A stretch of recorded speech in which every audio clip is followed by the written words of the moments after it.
Эфирда хабарлар программасы исәнмесез жұмғаға болған яңалыклар белән таныштырабыз. Студияда мин Аделя Бруханова.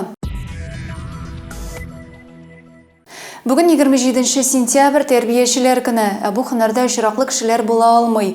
Үз эшеңнең остасы һәм балаларга карата ярату булырга тиеш. 30 елдан артык гомерен педагог һөнәренә багышлаган шәһәребезнең Салават күпер бакчасында тәрбияче булып эшләүче хакында булыр киләсе сюжетыбыз.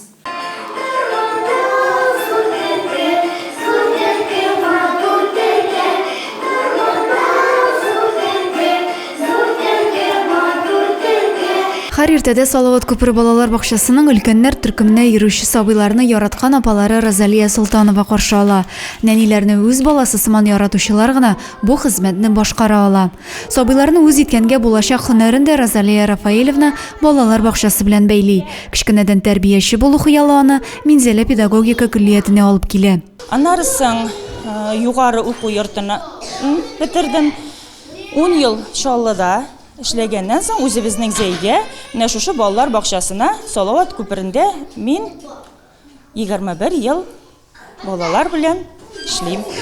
14 баланың һәр кайсына аерым игътибар биреп, яратып, кызым, улым дип эндәшә ул. Розалия Рафаил кызы 21 ел инде Салават күперендә тәрбияче булып хезмәт куя. Татар теленә карата хөрмәтне дә кичкенәдән балалар күңелендә ул тәрбияли. Безнең группада татар теленә бик зур игътибар бирелә. Biz bu балаларны мин беренче кичкенәләр төркеменнән үк алдым һәм шул көннән башлап мин балалар белән татарча сөйләшергә тырышам. Гел елмаеп торучы, һәркемгә дустана мөнәсәбәтле, ярдәмчел тәрбиячене коллективта да хөрмәт итәләр. Алар һөнәри бәйрәмнәре көнендә эштә, яраткан балалар янында, авыр һәм җаваплы хезмәтләрендә без дә уңышлар телибез. Аделя Бруханова, Юлия Казамарова, Зәй хәбәрләре. Зәйлеләрнең махсус хәрби операция зонасына гуманитар ярдәм әзерләүләренә сокланмый мөмкин түгел. Кем ничек булдыра ала, шулай ярдәм итәргә тырыша. Районда 23 маскировка шелтәре үрү пункты эшли. Хәзер алар ватанны саклаучыларның алыштыргысыз ярдәмчеләре. Чыбыклы авылы халкы да мәдәният йортына җыелып изге эшкә кушылды. Алар янында безнең төшерү төркемендә булып кайтты. Безнең әзрәк ярдәмебез тисен. Балакайларны сен соқпатсыннар. Изге теләкләрен әйтеп, әзер булган маскировка шелтәрен капчыкка тутырып куялар. Чыбыклы авылының изге күңелле әби апалары да хәрбиләр өчен сет күрә башлады. Кем ничек ярдәм итешәлә, шулай ярдәм итәбез. Вот. Ну, аннарысын еще анда помощь СВОга и безнең авылның татулыгын налаживается. Менә без шундый күңелле җыелышып утырабыз, кызлар җырлыйлар, яшь вакытларын искә төшерәләр. Бер төн эчендә агачлан корылманы урнаштыралар, ятмәне тарттырып, иртәнге якта апалар җыелышып, эшне башлап та җибәрәләр. Башта тасманы тиешенчә кисәләр, 6 төрле төстәге тасмаларны чиратлаштырып үрәләр. Махсус хәрби операциянең беренче көннәреннән үк чыбыклылар егетләр өчен гуманитар ярдәм әзерли. Медицина кирәк яраклары инде, таблеткалар, дарулар җисак, киемнәр әйтергә кирәк инде, җылы киемнәр дә җибәрдек. Нарсын бергә мәчет белән берлектә инде, хәзрәт белән берлектә узган ел менә гашур садакасы җыйган, анда яшелчә, бәрәңгеләр җибәрсәк, инде мәктәп инде шулай ук окоп шәмнәре ясадылар, бик матур гына иттереп. Безгә уже 5-нчесен бәйлибез, әле башланган бер 2 атна гына бар микән. Но бик тизрәнделәр, Аллага шөкер, менә көн сайын уже тизрәк бетерәбез. Иң беренче бер сетканы 3 көн эшлидек, аннары 2 көн. Һәр уже Алла бирсә, ирәнәбез, даже көнгә может берәр ясый башларбыз. Менә шул кеше күбәйгәнен көтәбез инде, конечно. Зур хезмәт куеп биредәге хатын-кызлар җиңү өчен тырыша.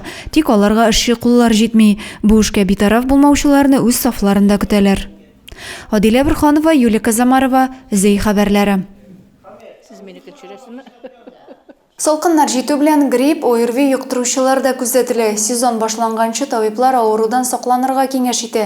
Иң яхшы саклану чарасы вакцина ясатырга кирәк. Бүгенге көндә Зәйдә 12 меңнән артык кеше гриппка каршы прививка ясаткан. Һава торышының кинәт салкынайтып җибәрү сәбәпле грипп, ОРВИ белән авыручылар санының артуы күзәтелә. Авырудан саклану өчен прививка ясату мөһимлеген искәртә табиблар. Тамара Медведева да эпидемиологик хәлнең катлаулана баруын исәпкә алып, гриппка каршы вакцина ясатырга булган.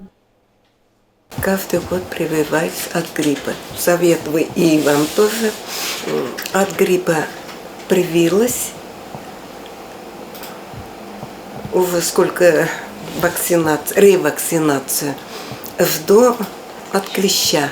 Районда барлығы 12,250 кішіге гриппқа қаршы прививка ясалған. Бұл планлаштырылғанның 38,8% деген сөз. Бірінші ширатта балаларға, үлкен яштәгілерге һәм хроник аурулары болғанларға ясату мұхим. 15 меңгә якын доза вакцина қайтарылған. Зей халқына быйыл флюэм, совигрипп, ультрикс квадри вакциналары ясала. Табиблар прививканың нәқ менә хәзер ясарга кирәклеген әйтә. Антитела появляются после прививки только со 2-3 недели. Поэтому очень важно привиться именно вот в это время, вот сейчас. Инде грипп белән авырый башлыйсыз икән, кичекмәстән табибка мөрәҗәгать итәргә кирәк. Гриппка хас билгеләрне дә белеп тору мөһим. Человек заболевает, повышается температура до 39-40, головная боль, боль в глазах, першение в горле, редкий кашель.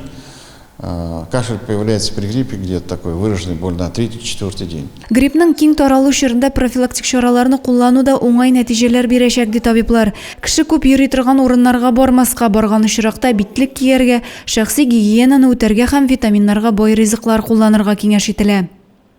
Адилә Борханова, Юлия Казамарова, Зей хәбәрләре.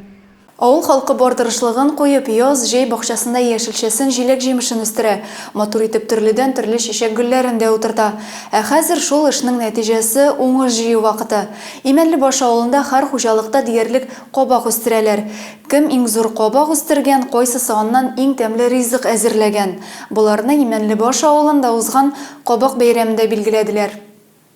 Түрдә матурлап бизәлгән кабаклар, өстәлләрдә төрле композицияләр, кабактан әзерләнгән ризыклар. Бүген аңа мәдхия җырлыйлар, бакча патшасын олылыйлар. Имәнле башлылар беренче тапкыр кабак бәйрәме уздырды. Biz инде бәйрәмне үткәрер алдыннан иберенчә һәрбер өйгә кереп, кабак үстерүчеләрне эзләп, барлап, аларны фотоларга төшереп йөрдек. Хәтта 80 килога хәтле үстерүчеләр дә бар. Үйләре белән, семьялары белән бергә фотоларга төшереп, нәшә шундый матур бәйрәм килеп чыкты. Алия белән Габдулла Бывәлиевлар хуҗалыгында 50 килограммлы кабак үскән. Әллә ни зур тырышлык куелмады, орлыгын җиргә салгач, калганы Аллаһ Тәгалә кулында диләр. Кабакка суда сибәсе юк. Аны бит Аллаһ Тәгалә биргән яңгырлар белән үзе үсә. Аны бит без үстермибез. Üstten üstüreler anı. Allah'a Teala bergen nimetler менә бу. Барса да кабакны түгел, кыяры да, помидоры. Хуҗабикә Алия пайсы кабактан төрле ризыклар пешереп якыннарын сыйларга ярата. Вареньелар кайнатам, бөкреләр пешерәм, бәлешләр, кабак ниләре, мантиларны ясыйбыз. Миңниса Әхмәтҗановага 82 яшь. Өлкән яшьтә булуына карамастан, бакчасында мул итеп кабагын да, башка яшелчәләрен дә үстерә. Бүгенге бәйрәмдә иң зур кабак үстерүче буларак аны да бүләкләделәр. Шундый әйбәт үстеләр алар.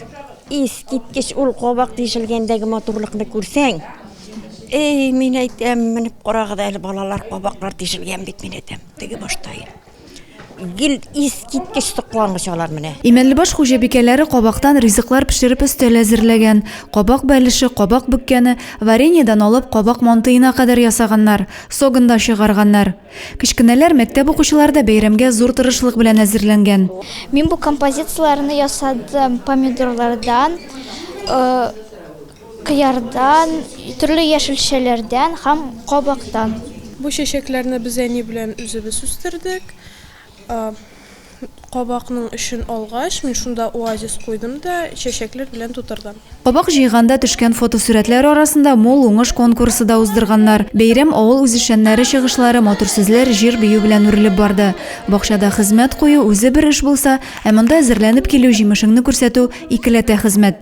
Киләчәктә аны авыл бәйрәме буларак уздырырга җыеналар. Адилә Борханова, Юлия Казамарова, Зей хәбәрләре. Район янгын куркынычсызлыгы хезмәтеннән хәбәр итүләренчә 22 сентябрь көнне янгын сөндерүчеләргә 2 тапкыр чакыру буенча урыннарга чыгарга туры килгән. Бу хакта тулырак киләсе видеоязмада. 22 сентябрьдә төнге сәгать 2:20 88-нче янгын сөндерү хезмәтенә Иске Зей бистәсендә мунча яны турында хәбәр итәләр. Ут 15 квадрат метрны камап алган була. Аны тиз арада сөндерәләр. Янгын чыгу сәбәбе ачыклана. Шул көнне кичке сәгать 9 туларга 20 минут кала янгын турында хәбәр итеп тагын бер шалтырату була. Анда шәһәрдәге фатирларның берсендә балкон яна. Монда ут чыгу сәбәбе дип саксыз тәмәке тарту билгеләнә. Шуның белән бүгенге әзерләнгән хәбәрләр чыгарылышы тәмам. Мин сезнең белән сау буллашам. Исән-имин булыгыз, елларыгыз файдалы үтсен.